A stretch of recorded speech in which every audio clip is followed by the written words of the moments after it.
Wala ka bang hilig sa pusa? Magbabago ang pananaw at pagtingin mo sa mga pusa sa sandaling mapanood mo ang video na ito. Tiyak nagugustuhin mo ng mag-alaga ng pusa. Ang mga pusa ay karaniwang binabaliwala lamang sa ating mga tahanan.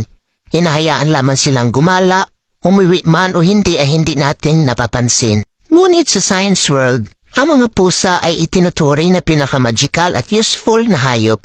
Narito ang ilan sa magical at healing properties na taglay ng mga pusa. Una, ang mga pusa ay may kakayahang magbahagi ng positive energy o vibes sa tulong ng kanilang astral force field. Ang mga pusa ay territorial animal. Ibig sabihin, pinahalagahan nila na sobra ang kanilang teritoryo.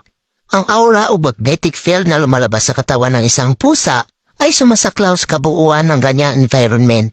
Ganoon kalakas ang singaw ng electromagnetic field o aura ng pusa.